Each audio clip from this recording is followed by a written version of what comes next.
Praise the lord. ప్రభునందు మాకు అత్యంత ప్రియమైనటువంటి ఈ ఉషోదయ వాక్కును రెగ్యులర్గా చూస్తున్నటువంటి ప్రియమైన దేవుని బిడ్డలారా, మీ అందరికీ ప్రభు అయిన యేసుక్రీస్తు నామములో శుభములు తెలియజేస్తున్నాను. బాగున్నారు కదా? మీ ప్రార్థనల వలన మేము కూడా బాగానే ఉన్నాం.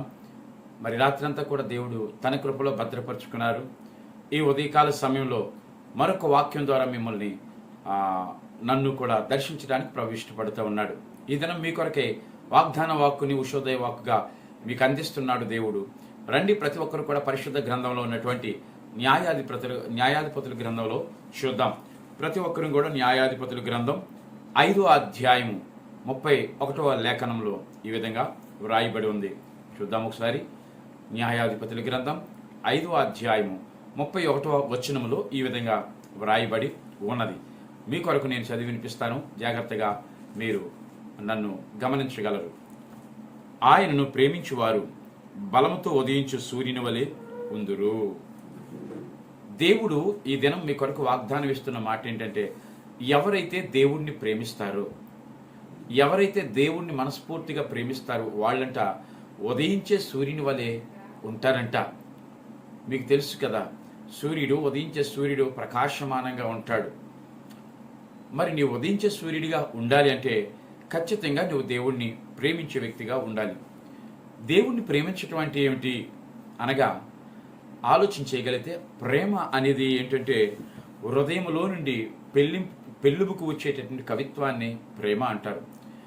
ప్రేమ అనేది హృదయానికి సంబంధించింది. ఇది ఆధ్యాత్మికమైన కోణంలో చూడగలిగితే దీన్నే మనం ఏమంటామంటే ఆరాధన అంటాం. ఆరాధన అనేది లేదా ప్రేమ అనేది హృదయానికి సంబంధించింది. హృదయంలో నుంచి బయకొచ్చేదాన్ని ఆరాధన అంటారు. స్తుతి వేరు, ఆరాధన వేరు. స్తుతి బ్రతికున్న వారిని స్తుతించవచ్చు, చనిపోయిన వారిని స్తుతించవచ్చు, మనుషుల్ని స్తుతించవచ్చు, దేవుణ్ణి స్తుతించవచ్చు, గొప్ప వాళ్ళని స్తుతించవచ్చు. ఉదాహరణకు సామెతల గ్రంథంలో ఉంటుంది కదా, యెహోవా యందు భయభక్తులు కలిగిన స్త్రీ కొని ఆడబడును అంటే స్తుతించబడును అని అర్థం. ప్రియులారా, ఉదాహరణకి మన గొప్ప గొప్ప నాయకులు ఉన్నారనుకో, వాళ్ళు గొప్పవాళ్ళుగా మనం పొగడతా ఉంటాం, స్తుతిస్తా ఉంటాం. మంచిదే. ఈ స్తుతి మనుషులకి స్తుతిస్తారు, దేవుణ్ణి కూడా స్తుతిస్తారు. ఉన్నవారిని స్తుతిస్తారు, లేని వారిని కూడా స్తుతిస్తారు. కానీ ఆరాధన అనేది ఏంటంటే ఉన్నవారికి మాత్రమే చేసేదాన్ని ఆరాధన. ఆరాధన అనేది హృదయంలోంచి పెళ్ళుబుకు వచ్చేది. ఆరాధన అనేది భక్తి భావంతో కూడుకునేది. ఆరాధన అనేది కేవలం దైవానికి సంబంధించింది. కాబట్టి ఏ మనుషుడికి దక్కలేనిది ఆరాధన.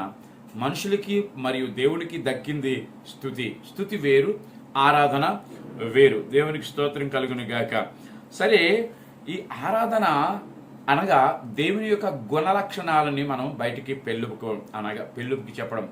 జ్యోతిర్మయుడ నీకే స్తోత్రములు ఆరాధన అని, లేదా కరుణమయుడ నీకే ఆరాధన అని ఆయనకున్నటువంటి నామాలు కానీ ఆయనకున్న గుణలక్షణాలు కానీ ఎత్తుపట్టి దేవుణ్ణి మహిమపరిస్తే దానిని ఆరాధన అని అంటాము. సరే, ఇంతకీ ఆరాధన ఎక్కడి నుంచి పుడుతుందంట? హృదయంలో నుండి పుడుతుందంట. అంటే ఎలా ఉంటుందో ఒకసారి మీకు అర్థమయ్యేటట్లు చెప్తాను. ఎలా?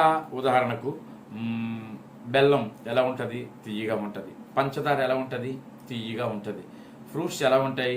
తియ్యగా ఉంటాయి.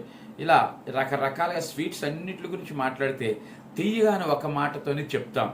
అయితే అన్ని రుచిగానే ఉంటాయి, కానీ ఒక్కొక్క రుచి ఒక్కొక్క దానికి ఉంటుంది. ఒక్కొక్క రుచి ఒక్కొక్క దాని ప్రత్యేకత ఉంటుంది. మాధుర్యం వేరు. ఒక ఫలానికి మరొక ఫలానికి మధ్యలో మాధుర్యం వేరు. ఒక స్వీట్కి ఒక తేనె ఉందనుకోండి, అది తీయగానే ఉంటుంది.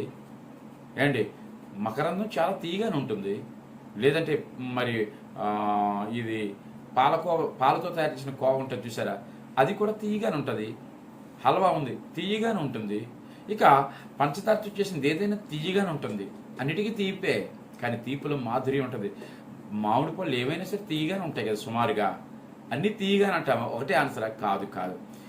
అన్నీ తీయగానే సింపుల్గా అంటున్నా, కానీ వాటి మాధుర్యం తెలియాలంటే రుచి చూస్తే మనకు తెలుస్తుంది. అలాగే దేవుణ్ణి ఆరాధించాలని మాటలతో చెప్పేస్తే అయిపోదు. ఆరాధన అనే మాటలో ఆరాధన లేదు, గుర్తుంచుకోండి.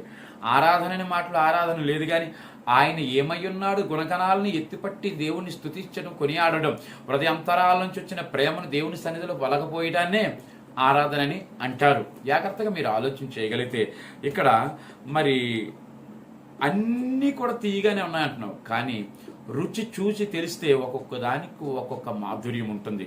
అందుకే దేవుడు అన్నాడు కదా, రుచి చూచి తెలుసుకునేది. పరమగీతంలో అంటాడు కదా, నీ ప్రేమ ద్రాక్షారసము కంటే మధురమైనది. దేవునికి స్తోత్రం కలుగును గాక. అసలు ఈ ప్రేమ లేకపోతే ఈ ఆరాధన అంటే ఇచ్చేది. ఆరాధన అంటే ఇచ్చేది. దేవుడికి మనం ఇవ్వగలిగింది కేవలం అదొక్కటే, ఇచ్చేది. ఉదాహరణకి చూడగలిగితే లూకాసు వార్త 7వ అధ్యాయం 47వ వచనంలో ఒక పాపాత్మురాలు యేసు ప్రభు వారి దగ్గరికి వచ్చింది.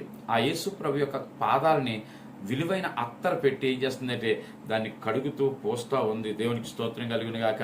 వెంటనే యేసు ప్రభు వారు అంటారు, అమ్మా నీ విస్తారమైన పాపములు క్షమించబడ్డాయి, ఎందుకంటే నువ్వు విస్తారంగా నన్ను ప్రేమిస్తున్నావు, అంటే నన్ను ఆరాధన చేస్తున్నావు.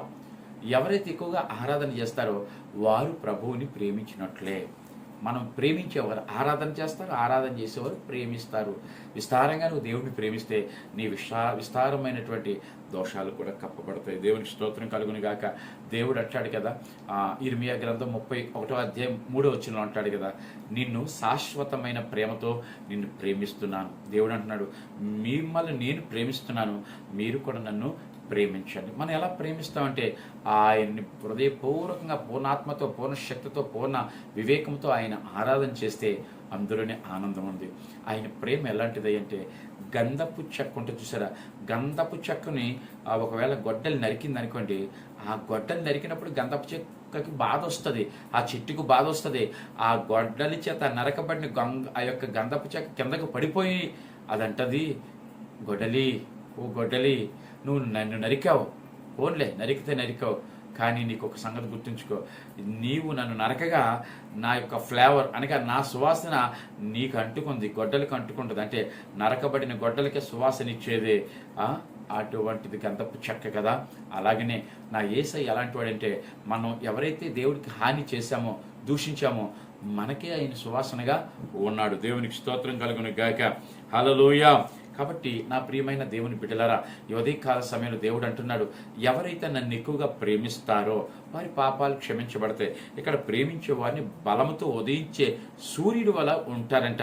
నీకు నూతన బలం కావాలన్నా, సూర్యుడు లాంటి ఒక తేజస్సు, మధ్యాహ్నపు వెలుగు వలె నీ యొక్క జీవితం ఉండాలంటే ఒక్కటే చేయాలి, అన్ని దినము నువ్వు ప్రార్థన చేయాలి, అనగా ప్రేమించాలి. ప్రేమించడం అంటే ఆరాధించాలి. మరి ఈ రోజు నుండి ఆరాధన పూర్వకంగా ఉండి కనీసం కొంతసేపు అయినా నీ ఒంటరిగా ఉండేటప్పుడైనా మనస్ఫూర్తిగా దేవుణ్ణి ఆరాధన చేస్తే నిన్ను బలముతో ఉదయించు సూర్యుని వల్లే చేస్తాడు.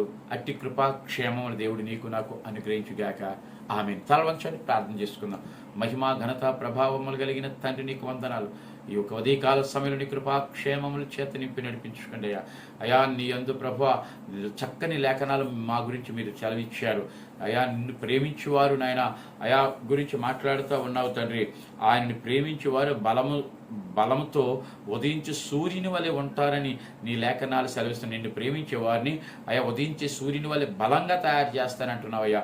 మా బ్రతుకుల్లో నిన్ను ప్రేమించడం అనగా నిన్ను ఆరాధించే కృపచేత నింపి నడిపించుకోమని సమస్త మహిమ పొందండి. ఈ యొక్క వాక్కు విన్న ప్రతి ఒక్కరి కుటుంబాల మీదకి నీ ఆశీర్వాదాలు దయచేయమని ఘనత మహిమ ప్రభావాలు మీకు ఆరోపిస్తూ యేసు క్రీస్తు నామమున ప్రార్థించి పొందుకొని ఉన్నాము పరలోకపు ప్రియ తండ్రి. ఆమేన్. ఇప్పుడు మన పరమ తండ్రి అయిన దేవుని యొక్క ప్రేమయు, కుమారుడైన యేసు క్రీస్తు వారి యొక్క కృపయు, పరిశుద్ధాత్మని యొక్క అన్యోన్య సహవాసము సమాధానమును సదాకాలము తోడేండి నడిపించునుగాక. ఆమేన్. ఆమేన్.